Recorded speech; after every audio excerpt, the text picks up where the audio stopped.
আসসালামু আলাইকুম। ঝর্ণাস কুকিং হাউজের আজকের আয়োজনে খুবই ফেমাস নার্গিসি কোপ্তা বা কোপ্তা কাবাব তৈরি করে দেখাবো। পোলাও, বিরিয়ানি, সাদা ভাত, এমনকি বিকালে চায়ের সাথেও এই কাবাব পরিবেশন করতে পারেন। ভিডিও ভালো লাগলে লাইক, শেয়ার, কমেন্ট ও সাবস্ক্রাইব করে নিয়মিত আমার চ্যানেলের সাথেই থাকবেন। প্রথমে এখানে আমি 1 কাপ গরুর মাংসের কিমা নিয়েছি। আপনারা চাইলে মাটন কিমা দিয়েও এই নার্গিসি কোপ্তাটা তৈরি করতে পারেন। আর এই কিমাটা কিন্তু অবশ্যই একটু মিহি কিমা নিতে হবে। এখন এই কিমার মধ্যে একে একে করে দিয়ে দিচ্ছি আদা বাটা হাফ চা চামচ, রসুন বাটা হাফ চা চামচ, গরম মশলার গুঁড়া হাফ চা চামচ, ভাজা জিরার গুঁড়া হাফ চা চামচ, লাল মরিচের গুঁড়া হাফ চা চামচ বা স্বাদ মতো কমিয়ে বাড়িয়ে নিতে পারেন। দিয়ে দিচ্ছি লবণ হাফ চা চামচ বা স্বাদ মতো দিয়ে নেবেন। এখন 2 পিস পাউরুটি আমি একটু পানি দিয়ে ভিজিয়ে নিয়েছি। এবার এখানে দিয়ে দিব 1টি ডিমের অর্ধেকটা দিয়ে এখন কিমার সাথে খুব ভালো মতো মেখে নিতে হবে, যেন পাউরুটিটা কোথাও দলা পেকে না থাকে। কিছুক্ষণ মেখে নেওয়ার পরে এখানে আমি বাইন্ডিং হিসাবে দিয়ে দিব 1/4 কাপ বিস্কুটের গুঁড়া দিয়ে কিমার সাথে আবারও খুব ভালো মতো মেখে নিতে হবে।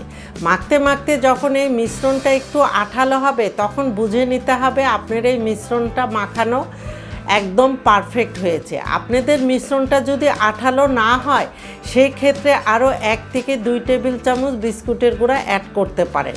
আমার মাখানোটা একদম পারফেক্ট হয়েছে। এখন ঢেকে 1 থেকে 2 ঘন্টার জন্য রেস্টে রেখে দিব। আর এই দিকে আমি 2টি ডিম আগের থেকেই সেদ্ধ করে নিয়েছি। এখন এই সিদ্ধ ডিমের মধ্যে আমি হাফ টেবিল চামচ ময়দা দিয়ে দিব। আর এই ময়দাটা দেওয়ার কারণ হলো মাংসের কিমার মধ্যে ডিমটা দিয়ে একটা বল তৈরি করবেন, তখন এই ডিমটা মাংসের কিমার সাথে খুব ভালো মতো সেট হয়ে থাকবে।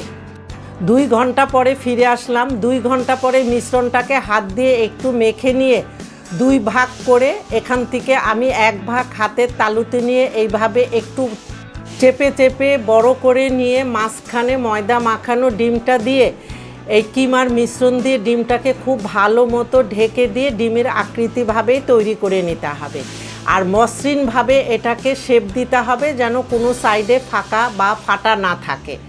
পরেরটা একইভাবে তৈরি করে নেব। এখন এগুলিকে কোটিং করার জন্য এখানে আমি পরিমাণ মতো বিস্কুটের গুঁড়া নিয়েছি। ওই 1টি ডিমের অর্ধেকটা নিয়ে খুব ভালো মতো ফেটিয়ে নিয়ে এখন এখানে প্রথমে ডিমের মধ্যে গড়িয়ে নিয়ে এখন ব্রেড ক্রামে দিব, দিয়ে খুব ভালো মতো কোটিং করে নেব যেন কোনো অংশ এতটুকু বাদ না পড়ে। আমি পরেরটাও একইভাবে তৈরি করে নেব।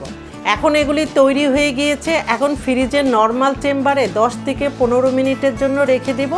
এতে বিস্কিটের গুঁড়া খুব ভালো মতো সেট হবে। তারপরে এই নার্গিসি কোপ্তাগুলি ভাজতে চলে যাব।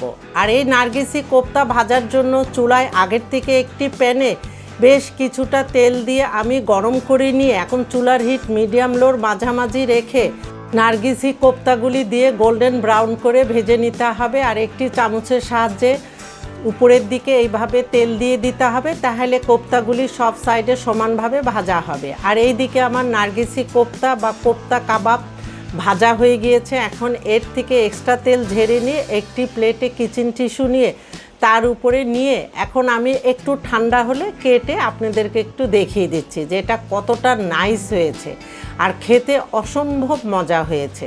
আর এখন এটা পরিবেশনের পালা। আপনারা আপনাদের পছন্দ মতো যে কোনোভাবেই পরিবেশন করতে পারেন। এতক্ষণ আমার এই ভিডিও দেখার জন্য আপনাদের অনেক ধন্যবাদ। আপনারা ভালো থাকবেন, আমাদের জন্য দোয়া করবেন। আল্লাহ হাফেজ।